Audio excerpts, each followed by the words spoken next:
읽은 본 말씀으로 그러므로 너희는 생각하라라는 제목으로 하나님의 말씀 나누겠습니다. 우리가 교회 처음에 나올 때 긴장감이 있습니다. 물론 여러분들은 아마 그것이 잘 기억이 나지 않으실 수 있습니다. 처음에 여러분 교회 나오실 때 어떠셨습니까? 물론 아이 때부터, 태어날 때부터, 엄마 뱃속에서부터 그렇게 교회 안에서 자라오신 분들도 있을 것입니다. 근데 저는 그러지 않았습니다. 저는 모태신앙은 아니고, 물론 부모님이 교회를 다니시긴 했지만 저는 태어날 때부터 어떤 기독교 문화 안에서 자라지는 않았습니다. 그래서 그때 당시에 제가 교회를 처음 나간 이유는 당연히 친구 따라 나갔죠. 친구가 좋으니까. 친구가 그때 당시에 교회 가자고 하니까 제가 이제 교회를 가게 되었습니다. 아직도 기억이 나요. 그 교회에 처음 나갔는데 예배 다 드리고 나서, 근데 사실 지금도 생각해봐도 예배를 어떻게 드렸는지 중학교 때 기억이 하나도 안 나요. 드리기는 드렸는데 어떻게 드린지는 기억이 안 나는데 이곳은 기억이 나요. 명확하게. 분반 공부. 그때 분반 공부라고 했잖아요. 분반 공부 시간인데 아직도 위치까지 기억나요. 중2층의 저 끝에서 우리 반이 성경 공부를 했었었는데, 전 처음 나왔잖아요. 처음 나왔는데 대뜸 선생님이 저한테 이제 아이들한테 다 물어보는 게 있었어요. 야, 성경 너 몇 장 읽었어? 몇 장 읽었어? 일주일 동안. 그게 뭐가 있었나 봐요, 프로그램이. 저한테도 물어보시는 거예요. 처음 나왔는데. 처음 나오면 우리 진단대 가야 되는 거 아닐까요? 그렇게 생각했었어요. 그랬는데 너무 그때 이제 창피했어요. 왜냐면 읽지 않았거든요. 그래서 여러 가지 생각이 일어나서 그 뒤로 제가 안 나갔습니다, 교회를. 그 다음 주에 그 교회 안 나갔어요. 그러고 나서 이제 한참 동안 안 나가고 있는 저를 발견하고 이제 저희 친구가 이제 약간 그 고등학교 1학년 1학기가 다 마무리될 쯤에 저에게 와서 좀 친해졌죠. 박철우라는 친구인데, 그 친구가 야, 지금 내가 다니는 교회가 개척교회인데 한번 나가보지 않을래? 해가지고 그 교회에 다니면서 예수님을 이제 알게 되었죠. 제가 교회 처음 나갔을 때, 물론 이제 그 교회는 이제 제가 정착한 교회는 아주 작은 교회였었어요. 개척교회였죠. 기둥이 12개 이상 되는 교회. 청년부는 없었고, 제가 고등학교 시절에는. 그리고 고등학생들도 제 또래는 4명 정도밖에 있지 않았던 그런 아주 작은 교회였었습니다. 제가 이제 그 교회에 정착한 이유는요, 인원이 작아서였었어요. 반대로 이야기하면 제가 교회를 다니면서 항상 좀 어려웠던 것이 뭐냐면 이방인 같다는 생각 때문이었습니다. 교회 문화가 그때 당시 접근하기가 좀 쉽진 않았었어요. 물론 지금도 아마 저는 이미 이 안에 들어왔기 때문에 저도 모르는, 새로 오시면 그런 느낌 충분히 들 수 있을 거라는 생각이 아직도 들어요. 그런데 이방인 같다는 생각이 있으면서 또 동시에 그곳에 속하고 싶다라는 생각이 들었어요. 그런 마음이 있으니까 당연히 교회에 나갔겠죠. 그리고 아직도 기억이 나는 것은 그때 고등학교 1학년 때 그 문학의 밤을 하면, 그 제가 갔던 첫 문학의 밤 때 소리엘이라는 그 듀엣, 남성 듀엣 팀이 왔었어요. 그 처음에 그거 듣고 너무 깜짝 놀랐죠. 왜냐하면 제가 딱 원하는 모습이 딱 그 모습이었기 때문에.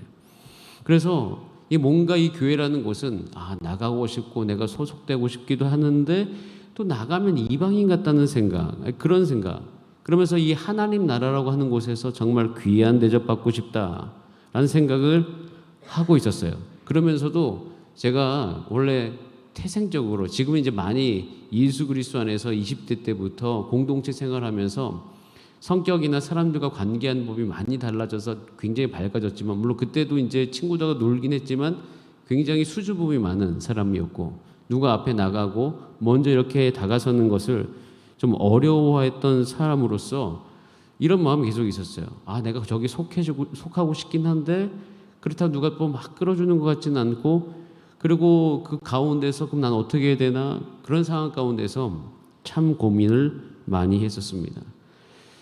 그런 이방인 같은 느낌이 있었을 때에 제가 마침 그래도 한 가지 잘한 것이 있었는데, 그것은 성경을 읽어가는 거였어요. 왜 그때 그렇게 성경이 재밌었는지 모르겠지만 참 고등학교 1학년에서 2학년 넘어가는 그 시기에 성경을 정말 많이 읽었어요. 어느 정도로 많이 읽었냐면 엄마가 공부하라고 성경책을 뺏었기 때문이죠. 정말 저는 공부하러 성경책을 뺏겨본 건 처음이었어요. 어머니 성경책 뺏으셔서, 이런 얘기하면 죄송하지만 찌르셨어요. 그만해 그라고.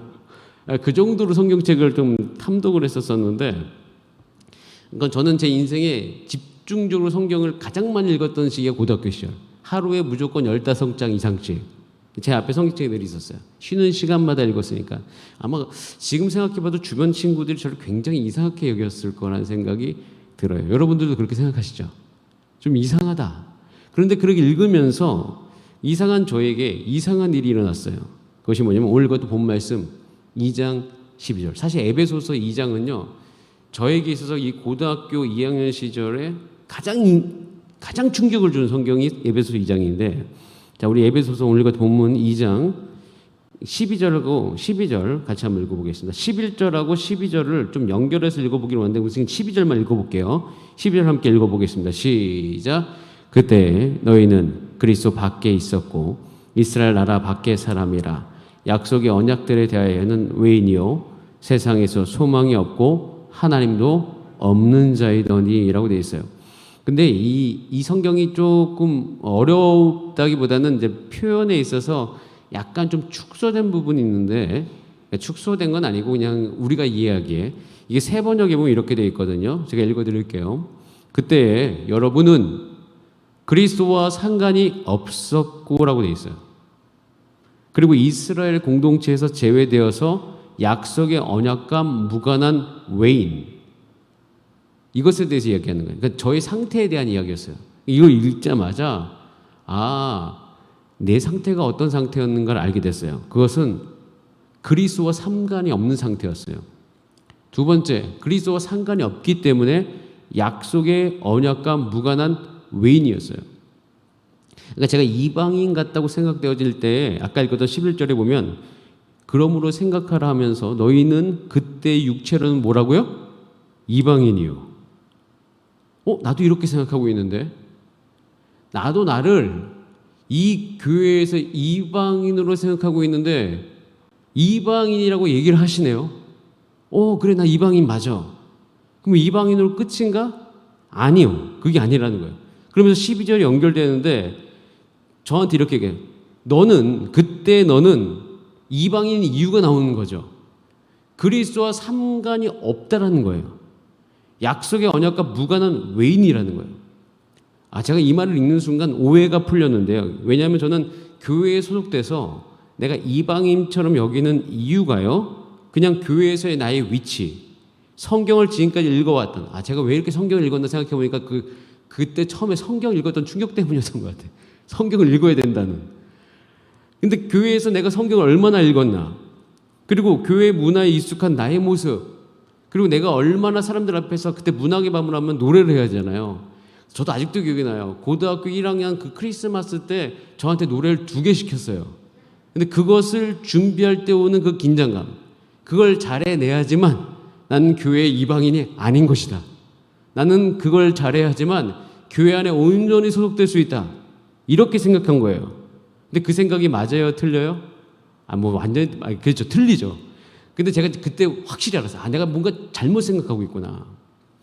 교회에 소속되는 소속감이 내가 교회 안에서 어떤 위치요, 어떤 행위를 잘하는 것에 머물러 있었다. 그런데 성경에서 이야기하는 교회, 그 하나님 나라에서 이방인이라고 이야기하는 조건은요, 그리스도와 상관이 없다는 거. 그래서 하나님의 언약과 무관한 사람이 이방인이라는 그 사실을 알게 됐어요. 제가 그때부터 한 가지가 2가지 마음이 딱 들었어요. 첫 번째, 다행이다라는 마음이 들었어요. 왜냐면 저는 그 제 주변에 교회 다니던 그때 친구들은 첫 번째로 특징이 있었어요. 예체능을 너무 잘해. 체육도 잘하고 노래도 잘 부르고 옷도 잘 입고 인기도 많아.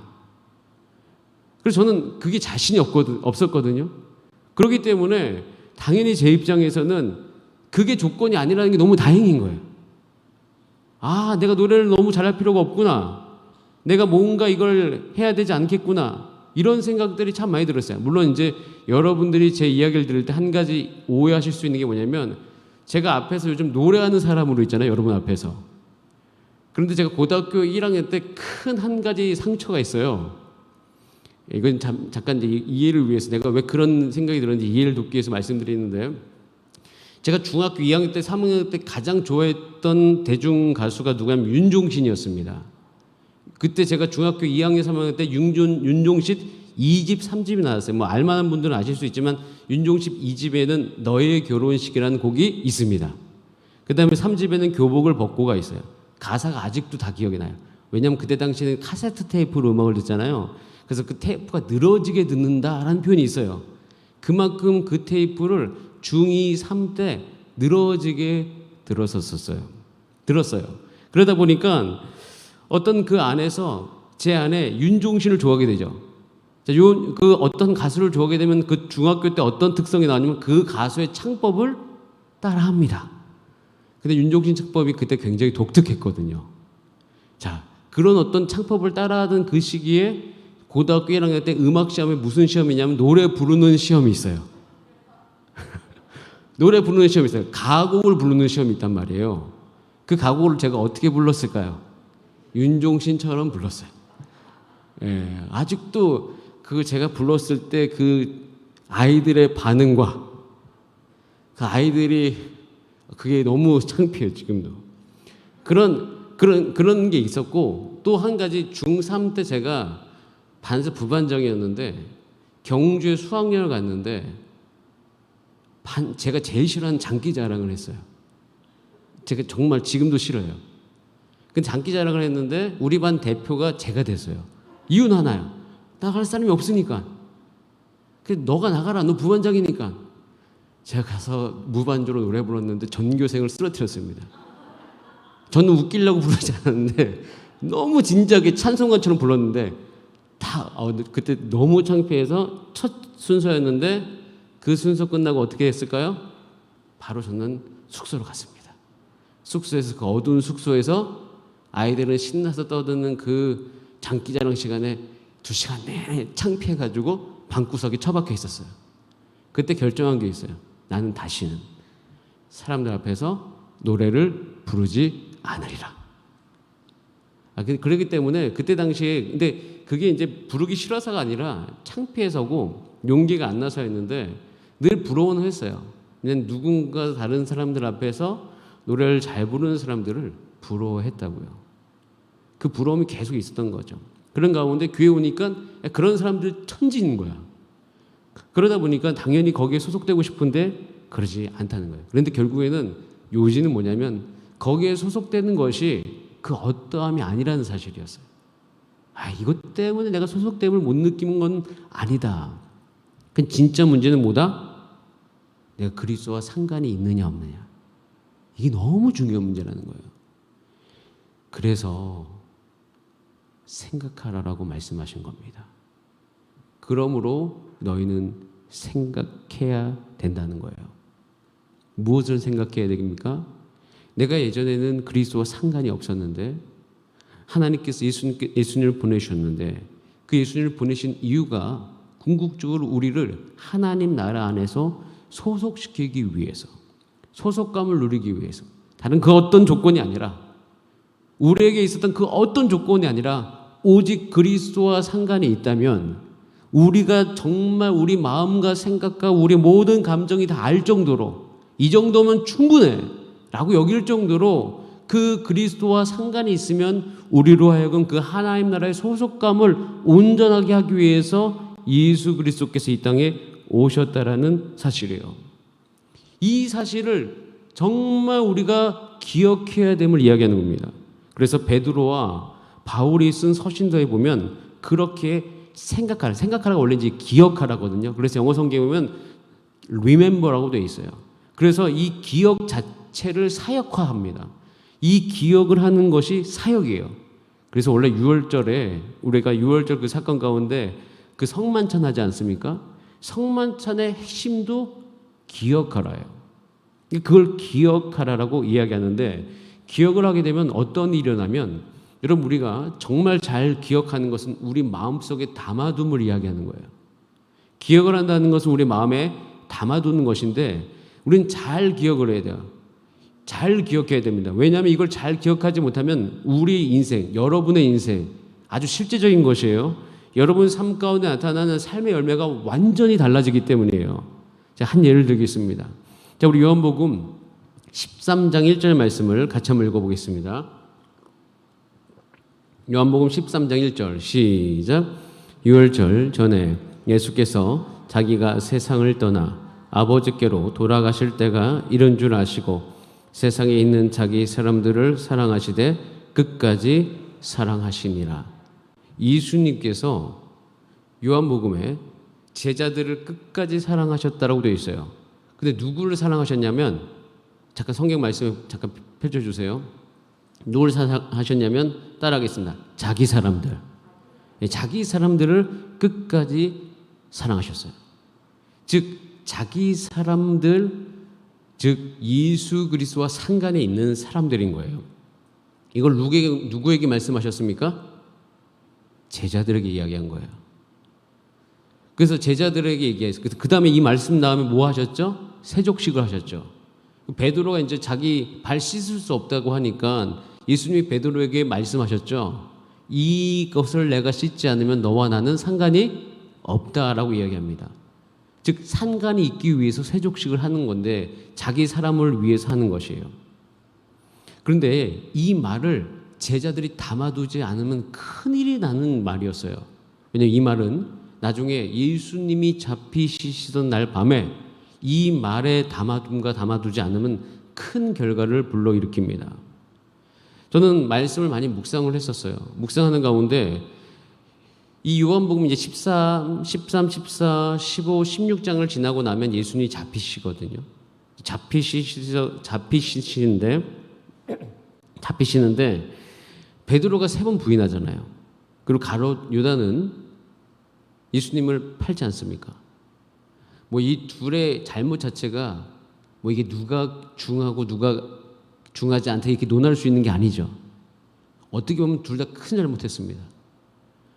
그래서 결과가 어떻게 하죠? 베드로도 아마 예수님을 3번 부인하고 예수님과 눈을 마주치고 난 다음에 그 새벽 미명에 그는 아마도 어딘가로 달려 들어가서 펑펑 울었을 거예요. 뭐 별의별 감정이 다 들었겠죠. 우선 예수님께 호언장담했잖아. 나 절대 부인하지 않겠다. 근데 부인했죠. 그리고 예수님과 눈을 마주쳤죠. 누구도 부인할 수 없는. 그리고 이 사건은 이 성경책이 전달되는 모든 곳에서 계속 드러나는 거예요. 근데 가룟 유다 어떻게 했습니까? 똑같이 잘못했죠. 물론 그래서 나중에는 결국에는 자살하지 않습니까? 자, 이 과정 속에서 그들의 심리 안에서 어떠한 일들이 작용이 됐을까 한번 생각해 보세요. 베드로에게는 그래도 한 가지가 작동된 게 분명합니다. 따라하겠습니다. 그는 예수님께서 하셨던 말씀을 기억할 수 있었다. 그러니까 저는 그렇게 생각을 해요. 그 어떤 모든 상황 속에서 베드로가 그 말씀을 기억하지 않았을까. 그런데 우선 유다는요, 이미 예수님께서 자기 사람들이라고 했고 유다의 발도 씻어주셨지만 그 모든 과정을 통해서 유다는 그 예수님의 말씀을 담아두지 않았습니다. 그럴 수밖에 없어요. 그렇게 저는 생각을 해요. 물론 이것은 약간의 해석 차이 있을 수 있지만 저는 그렇게 본다고요. 왜냐하면 궁극적으로 생각해 볼 수 있지 않습니까? 내가 이렇게 예수님을 팔았어도 어떻게 해요? 나는 예수님의 사람이구나 라고 생각해 볼 수 있었을 겁니다. 왜냐하면 예수님과 상관이 있었기 때문에. 예수님과 상관이 있으면요, 정확하게 얘기하면 그들의 제자들의 자잘못과는 그렇게 상관이 있어 보이지 않습니다. 잘못으로 따지자면 예수님의 제자들 많이 다 잘못했거든요. 근데 궁극적으로 예수님께서 다시 그들을 찾아가지고 회복시키십니다. 그런데 그때 그 예수님의 회복이 있을 때 그 예수님의 말씀을 온전히 다 기억하지 못하는 것이죠. 제가 이 말씀을 드리는 이유가 뭐냐면 이것은 우리에게 좀 생각해 볼 필요가 있는 부분이에요. 물론 이것 자체가 뭐 해석이 다 맞다 틀리다 뭐 이런 얘기가 아니라 이것은 우리 인생 가운데 내 상태를 점검해 볼 수 있는 아주 중요한 계기가 될 수가 있습니다. 여러분, 우리 삶이 어떤 결과가 일어날까요? 물론 미래는 알 수 없다고 하지만 그러나 한 가지는 우리가 분명히 알 수 있습니다. 우리의 행동과 태도를 결정지을 수 있는 예수 그리스도의 말씀이 내 안에서 얼마나 생각되어지고 얼마나 그것이 작동되어지느냐. 여러분, 이것은요 우리의 삶의 생각과 정서와 감정을 완전히 다르게 만드는 굉장히 중요한 것이에요. 그렇기 때문에 생각을 하는 것은 너무 중요한 겁니다. 우리가 하루 살아가는 동안 우리가 막 살아가는 것이 아니라 정말 예수님께서 하셨던 그 말을 생각함으로 말미암아 우리 마음에 담아둠으로 말미암아 살아갈 때 우리는 온전히 예수님께서 우리 삶 가운데 행하실 수 있는 그 모든 일을 행할 수 있는 상태가 될 것입니다. 그렇기 때문에 여러분 기억하셔야 되는 것이에요. 그렇게 기억이 되어지고 정말 예수님께서 생각한 예수님의 말씀을 담아둠을 말미암아 예수님께서 표현한 그 자기 사람들이라고 그 영역 안에 들어가는 사람들의 특징이 있어요. 그 특징들의 첫 번째가 뭐냐면 고린도후서 5장 14절 17절 말씀 나와요. 제가 요즘에 많이 여러분들과 나누는 말씀인데요. 우리 같이 한번 읽어보겠습니다. 중요한 말씀입니다. 같이 한번 읽어보겠습니다. 시작. 그리스도의 사랑이 우리를 강건하시는 도다. 우리가 생각하건대 한 사람이 모든 사람을 대신하여 죽었은즉 모든 사람이 죽은 것이라. 그가 모든 사람을 대신하여 죽으심은 살아있는 자들로 하여금 다시는 그들 자신을 위하여 살지 않고 오직 그들을 대신하여 죽었다가 다시 살아나신 이를 위하여 살게 하려 함이라. 그러므로 우리가 이제부터는 어떠한 사람도 육신을 따라 알지 아니하노라. 비록 우리가 그리스도도 육신을 따라 알았으나 이제부터는 그같이 알지 아니하노라. 16절 말씀은 다시 한번 볼게요. 이 16절 말씀이 정말 중요한 말씀입니다. 물론 다 중요하긴 하지만 우리가 한 가지 내가 예수 그리스도 안에서 예수님 말씀하신 예수님과 상관이 있는 자기 사람들이구나 라는 것을 알기 위해서 우리는 이 성경에서 이야기하는 이 정체성을 우리가 받아들여야 되는데요. 이렇게 되어 있어요. 우리는 이제부터는 그 어떤 사람도 뭐에 따라서 알지 않는다? 육신을 따라 알지 않는다. 그러니까 어떤 사람 안에 저도 포함되어 있죠. 여러분도 포함되어 있습니다. 그래서 저는 이렇게 선포합니다. 진규는 이제부터는 육신을 따라 알지 않는다. 육신의 어떠함이 내 어떠함을 결정짓는 것이 결코 아니라는 것이에요. 그러면서 얘기하는 거죠. 원래 예수님도 우리가 육신을 따라 알았다. 예수님이 공생을 시작했을 때 제자들이 다 혼란스러워했잖아요. 왜냐하면 그것을 육신을 따라만 알았기 때문이에요. 근데 그같이 이제 알지 않기로 이야기하는 것입니다. 그러면 결론이 뭐예요? 17절. 그런즉 누구든지 그리스도 안에 있으면 뭐다? 새로운 피조물이다. 나는 이제 육신을 따라 나를 아는 것이 아니라 그리스도 안에서 영으로 나를 다시 한번 새롭게 이야기한다. 여러분들은 이제 여러분 스스로를 육신을 따라 알지 않기로 결정하시길 바랍니다. 여러분, 그렇기 때문에 우리가 하나님 나라에 소속된 것도 결코 우리의 육신의 어떠함으로 소속이 되었거나 그러지 않거나 하는 것이 결코 아닌 것이에요. 여러분, 이것을 계속 생각하다 보면 우리의 생각의 방법이 달라집니다. 느끼는 방법이 달라집니다. 내가 육신을 따라 내 스스로를 알지 않게 되는 것이에요. 저는 이때부터 하나님 나라의 공동체 안에 들어갈 담대함이 생기기 시작했습니다. 저는 고2 때 이 사실을 제 스스로 알게 되고 그 다음에 온전하게 내가 구원의 확신을 받은 다음에 10월 30일 이후에 주님께 헌신된 이후에 그 고등학교 때 이 담대함이 하나님의 은혜로 생겼어요. 그래서 토요일마다 어디를 갔냐면 서빙고에 있는 경배와 찬양 헌신자 훈련학교에 고등학생 신분으로 가게 되었습니다. 고등학생이 아무도 없어요. 그런데 갔는데 저게 별로 두렵거나 창피함이 없었어요.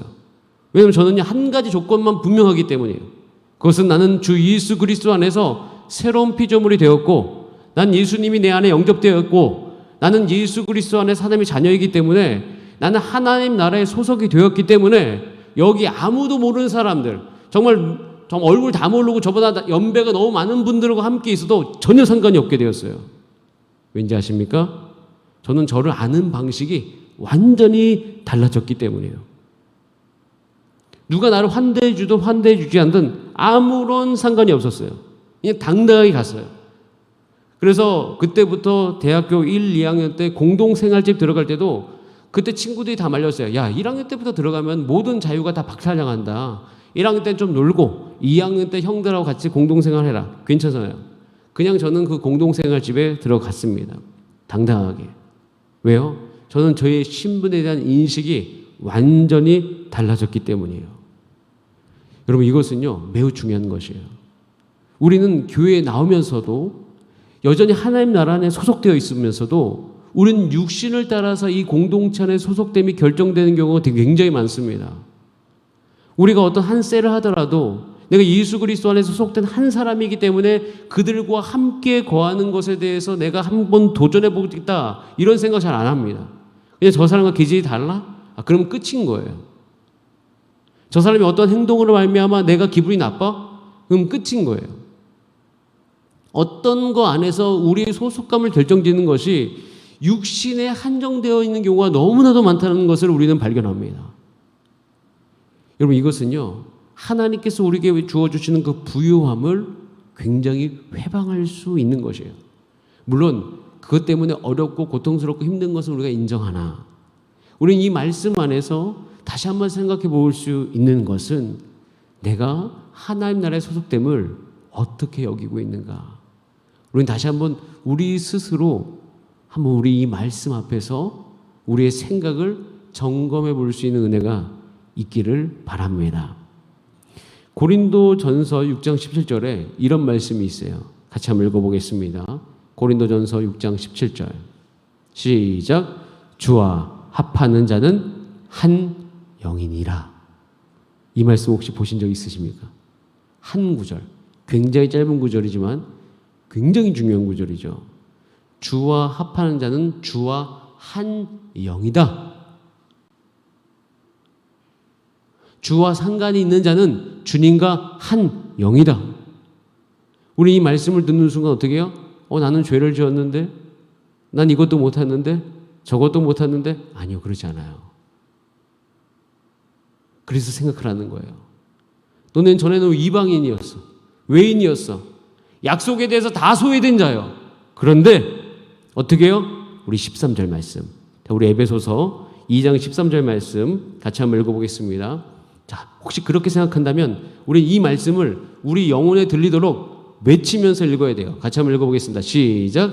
이제는 전에 멀리 있던 너희가 그리스도 예수 안에서 그리스도의 피로 가까워졌느니라. 아멘. 내가 육신에 따라서 이게 아니지. 내가 예수님과 한 영이야? 아니지. 나는 예수님과 어떻게 내가 감히 한 영이야. 나는 이렇게 죄인인데, 난 이렇게 못났는데, 난 이렇게 볼품없는데 어떻게 내가 예수님과 하나라고 얘기할 수 있어? 감히. 근데 오히려 반대죠. 예수님께서 말씀하시거든요. 성경에서 이야기했거든요. 너네는 그리스도의 피로 말미암아 이제는 가까워졌다. 그리고 그렇게 너는 죽고 예수 그리스도 안에서 다시 세례받고 새롭게 산 너희는 나와 한 영이다라고 예수님께서 말씀하셨는데 감히 너희가 아니라고 생각해? 이렇게 돼야 되는 거예요, 원래. 그러니까 우리가 감히 어떻게 예수님과 하나가 될 수 있어? 이 안에는 우리 안에 한 가지 깊은 성경적이지 않은 세계관이 깔려 있는 거예요. 그것은 뭐냐면 나는 죄인이기 때문에 거룩하신 예수님과 하나가 될 수 없어라는. 근데 성경은 반대로 얘기하는 거예요.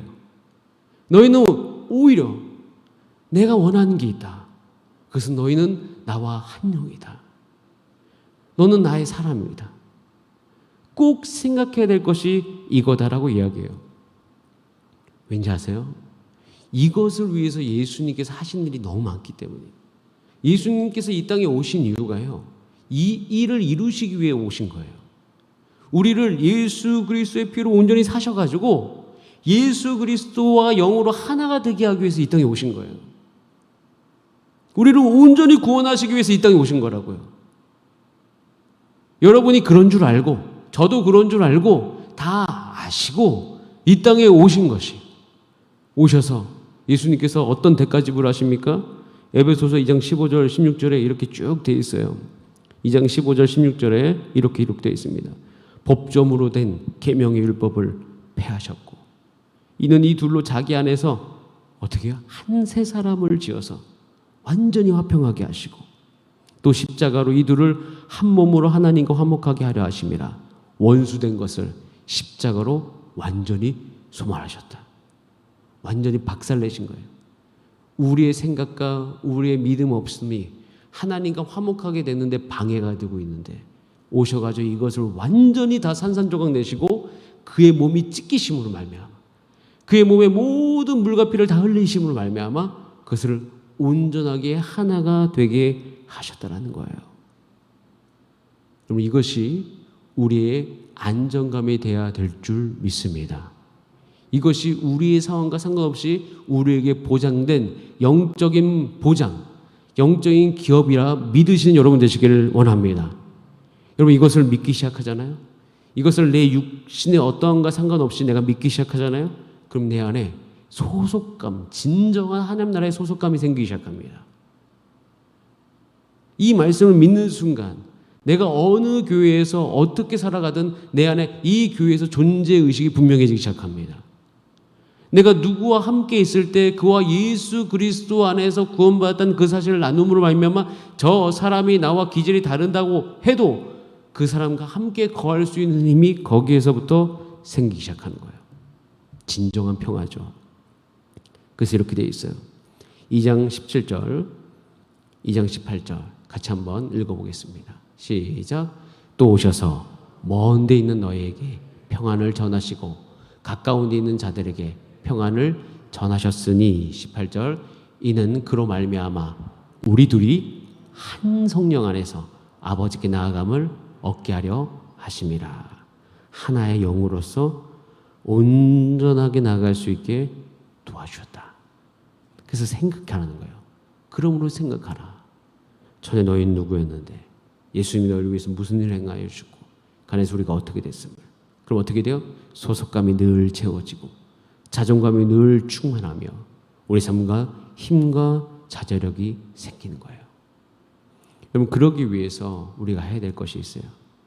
요한계시록 2장 4, 5절에 보면 에베소 교회에 대해서 책망하시면서 잘하는 거 얘기합니다. 요한계시록 2장 1절부터 3절까지는 에베소 교회가 뭘 잘했는지를 이야기하나 4, 5절 이렇게 말씀하시죠. 그러나 너를 책망할 것이 있나니 너의 처음 사랑을 버렸다라고 되어 있습니다. 여러분 우리가 이것을 생각하면 어떠한 일이 발생하냐면 제가 이 요한계시록 2장 4절 말씀을 묵상하는데 저에게 떠올랐던 단어는 두 가지예요. 너는 숙달함으로 그리스도의 일을 하니 아니면 설레임으로 그리스도의 일을 하니 라는 질문이었어요. 제 스스로. 그때 제가 참 그 말에 제 마음이 이제 깨어지기 시작했습니다. 왜냐하면 저는 한 가지 교회 안에서 일을 참 많이 했기 때문에 교회에 어떤 일을 하든 간에 숙달되어지면 문제가 전혀 없어요. 근데 한 가지는 문제가 있어요. 설레임.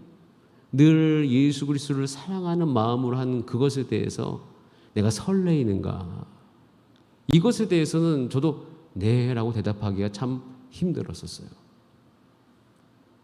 그런 가운데서 그러므로 생각하라. 너희가 누구였는데 그리스도 예수 안에서 어떻게 되었는지를 생각하는 것은 한번 따라하겠습니다. 내 삶 가운데 하나님의 사랑에 대한 동기가 잘 관리되는 것이다. 제식으로 표현한 거예요. 딱 저같이 표현하지 않습니까? 굉장히 경영적으로. 저는 그렇게 표현이 되더라고요. 이게 잘 관리가 되어져야 되겠다. 생각해 보세요. 그럼 가정 안에서도요. 부부간의 사랑은 잘 관리되어져야 됩니다. 혹시 이게 저절로 되어진다고 생각하시는 분 계세요? 아무도 없으시죠? 저절로 안 돼요. 자, 그러면 자녀와의 관계도 저절로 됩니까? 안 돼요. 여러분 이것이 저절로 된다고 생각하는 순간 거짓말에 속고 있는 것이에요. 성경에 보면 사무엘하에 보면 아가페 사랑이라는 게 나오는데 그 원어에 보면 되게 굉장히 이상한 게 있어요. 아가페 사랑을 했는데 압살롬이 아름다운 누이 다말을 성폭해 한 장면이 나와요. 근데 그것을 향해 성경이 전 처음에 잘못된 표기인가 생각했어요. 왜냐면 아가페 했다고 되어 있거든요. 근데 아가페면 어떻게 그 성적인 그 잘못을 저지를 수 있지? 그러면서 제가 한 가지 생각한 것은 뭐냐면 인간에게 있어서 아가페 사랑은 거짓말이구나. 거짓말이 아니라 이렇게 불가능하다 이 개념이 아니라 이 아가페 사랑이라는 이 자체는 사실은 인간의 영역에 있는 것이 아니다라는 것을 알게 되었어요. 그러니까 부모가 자녀를 위해서 목숨을 벌릴 만한 것에 대해서 우리가 아가페라고 이야기를 하는데, 이 아가페 사랑, 이것은 거룩한 신적 영역, 하나님께 소속되어 있는 그 사랑이라는 것을 알게 됐어요. 그러면서 그럼 이 사랑이 나의 삶 가운데 어떻게 누려질 수 있지? 이것은 관리되어져야 되는 거예요. 저는 그렇게 생각합니다. 내가 하나님을 향한 사랑은요, 잘 관리되어져야 돼요. 그럼 그걸 위해서 무엇을 해야 돼요? 따라하겠습니다. 그러므로 생각하라. 너무 중요한 거예요. 그러므로 내 안에 생각되어짐으로 그 예수 그리스도의 말씀이 계속 머물러야 되는 거예요. 그래야지 여러분, 우리는요 그 믿음 안에서 에베소 3장에 가면 충만함을 구한다는 놀라운 기도를 하죠. 그 기도가 이루어집니다. 여러분, 이 기도의 이루어짐은요, 나중에 어떤 폭발력으로 일어나면 사도 바울이 정말 믿기 힘들 만한 고난을 당합니다. 제가 믿기로는 사도 바울이 왜 에베소 교회에게 이런 기도를 하라고 했냐면, 본인이 그 고난 당할 때마다 그 기도했기 때문이에요. 밤새도록 그 기도했던 거예요. 그 기도하면서 그리스도의 사랑의 충만함이 그에게 부어진 거예요. 너무 실제입니다. 이게 부어지면요, 우리가 못 이길 고난과 못 이길 고통이 없어요. 그래서 어디 이뤄요? 로마서 8장에 그 세상의 어떤 피조물이라도 그리스도의 사랑에서 나라 끊을 수 없다라는 이야기가 나옵니다. 여러분, 한 가지 분명한 사실, 그러므로 생각하시기 바라고요. 여러분의 상황이 얼마나 고통스럽든, 여러분의 상황이 얼마나 이해가 될 수 없는 상황이든 간에, 여러분의 상황 가운데 얼마나 큰 어려움이 있든 간에, 따라하겠습니다. 그것은 그리스도의 사랑에서 우리를 끊을 수 없다. 여러분, 그러기 때문에 이야기합니다. 그러므로 생각해야 된다. 여러분이 오늘 꼭 생각해야 될 그 하나의 말씀을 간직한 채 주 앞에서 기도하는 이 밤 되기를 간절히 원합니다. 우리 다 함께 찬송하고 기도하시겠습니다. 이 시간 찬송하실 때 하나님은 너를 지키시는 자, 우리 같이 찬양하겠습니다. 찬양하시면서 하나님이 누구시지? 하나님 이런 분이시지.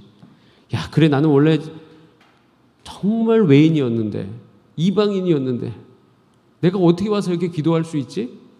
예수님의 이름으로 기도하면 왜 하나님이 들으시지?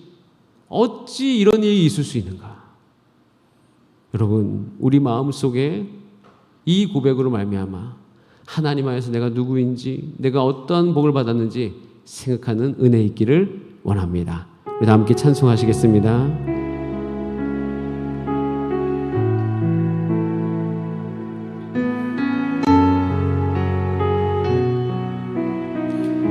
하나님은 너를 지키시는 자, 하나님은 너를 지키시는 자, 너의 우편에 그늘 되시니, 낮의 해와 밤의 달도 너를 해치 못하리. 하나님은 너를 자, 너의 환난을 면케하시니, 그가 너를 지키시리라. 너의 출입을 지키시리. 우리 다 함께 눈을 들어 산을 보아라. 너의 도움 어디서 오나. 천지 지으시 너를 만드시 여호와께로. 눈을 들어 산을 보아라. 눈을 들어 산을 보아라. 너의 도움 어디서 오나. 천지 지으신 너를 만드신 여호와께, 우리 다시 한번 천지 지으신 나를 만드신, 천지 지으신 또 나를 만드신 하나님, 나를 만드신 여호와께로. 우리 다 함께 이 시간 기도할 때 나를 만드신 하나님, 그리고 온 천지 만물을 지으신 하나님, 그리고 그 천지 만물을 나를 위해서 만드신 하나님, 하나님 이 시간 하나님께서 내게 행하신 일을 생각합니다. 하나님 그 생각으로 말미암아 하나님 내가 하나님의 사람인 것을 기억하게 해주시고, 아버지 내가 주 예수 그리스도 안에 주께 소속되어 있는 그 마음으로 말미암아 이 땅을 살아갈 때 넉넉함과 승리가 넘치게 하여 주시옵소서. 우리 다 함께 주여 한번 부르신 다음에 합심으로 기도하시겠습니다. 주여